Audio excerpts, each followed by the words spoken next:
พี่น้องปองปลายบนสุขุสุขคนเนาะบ่ว่าจะเป็นพี่น้องทางฝั่งลาวฝั่งไทยหรือว่าทางต่างประเทศเด้อมื้อนี้ก็ยินดีต้อนรับเข้าสู่ช่องสาวไทยสาวลาวเซโนพี่น้องมาพี่น้องมื้อนี้บรรลกกานำกันเนาะเตรียมดำนาแล้วพี่น้องบนอื่นนะเขาดำได้หลายเติบแล้วหน้าสาวไทยยังบ่ทันได้จักไห้เนาะพี่น้องเนาะลงมือลกกากัน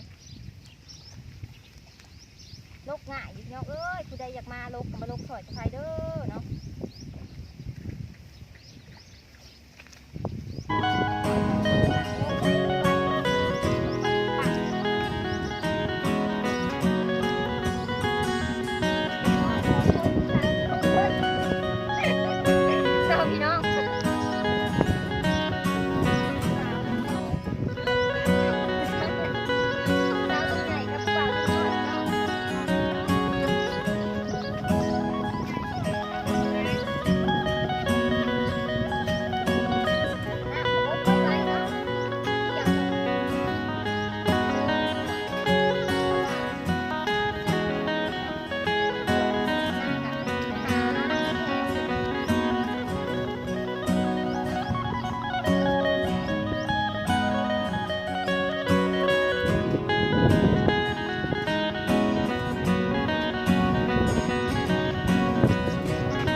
อยู่บ้านเลย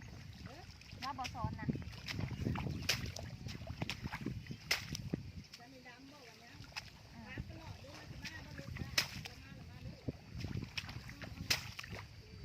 อะไรเข้าบ้านเหรอ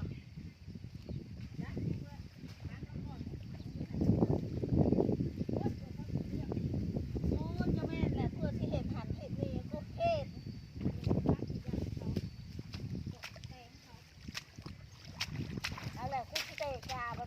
ไทยเนาะหมัดก้าของสะไทยปีแรกมัดทำอิฐของปีพี่น้องน่าหลายเนาะหมัดใหญ่บ่พอดีบ่พี่น้องทางฝั่งลาวเพิ่นจะใส่มือดำเนาะเพิ่นจะบ่ได้ว่าใส่อันหลุดดำคืออยู่ทางฝั่งไทยเด้อพี่น้องเด้อปะตรงจะติดหนาเนาะเดี๋ยวสิพาพี่น้อง FC นะไปเบิ่งภาพบรรยากาศนะพี่น้องน้องเพกกับพวงไทยนาอยู่พูนพี่น้องไทยไห่ใหญ่เลยคนโลกาซอยเฮามื้อนี้ก็หลายคนพี่น้องเป็น10ผู้แหล่งนึงเนาะแต่บ่เพิ่นก็บ่ได้โลกแถวอันบริโภคหายเดียวกันกับชาวไทยเพราะว่าหน้ามันโบราณพี่น้องมันเตะยากมาเพิ่งเนาะเดี๋ยวสิปิ่นกองหลังพี่น้องFCบึงเนาะแดดบริแดดเลยมึงเนี่ยผักอันนี้พี่น้องคือสิได้ลายหมัดอยู่ชาวไทยก็ได้ดู6หมัดพี่น้องมันได้6หมัดม่วนพี่น้องม่วนมื้อนี้นะโลกาแบบลมเย็นบ่มีแดดเลยเด้อพี่น้องเด้อมื้อนี้เด้อฝนก็บ่ได้ตกเนาะคึมอยู่ตัวบ่ได้ตกพี่น้องคักเนาะเดี๋ยวสิมาดำสวยเขียวมาเด้อเดี๋ยวว่าสาวไทยบ่เนาะบ่สาวไทยโลกกระน้ำบ่ลายปันใดพี่น้องขนาหัวได้ลายหมัดเดิมนี่นะได้ลายหมัดเติบแล้วเนาะสามสีดำพี่น้องบันนี้นะมาผู้ใดดำบ่เป็นก็มาไทยหน้าให้สาวไทยเนาะโอ้ผู้สาวน้อยก็ลงโลกาอีกได้จักหมัดแล้วนี่นะสาวน้อยลงโลกาเลยเด็กน้อยแถวนี้เขาเป็นเบิดน้อยดำนาโลกาเขาเป็นเบิดเลยเนี่ยน้อยเดี๋ยวนี้กันอยู่เทิงมีแต่ผู้ไว้เนาะมีแต่ผู้ไว้ว่ะที่เนาะไห่นี่เนาะที่ก็ไห่ตัวนั่นอีก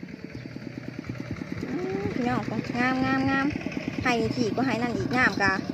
พอดีงามเลยพี่น้องพอดีเตะกะเนาะ ำหรับคลิปนี้สาวไทยก็ ขึ้นไปเห็ดกินก่อนเด้อพี่น้องเด้อเนาะจะไหนกับ11 โมงเขาสิมาดำหน้าแล้วกันกินข้าวแล้วจังได้ลงมาพี่น้องสำหรับคลิปนี้สาวไทยสิปิดทำนี่ก่อนมื้อหน้ามาพอกันใหม่ในคลิปหน้าเด้อพี่น้องเด้อบ๊ายบาย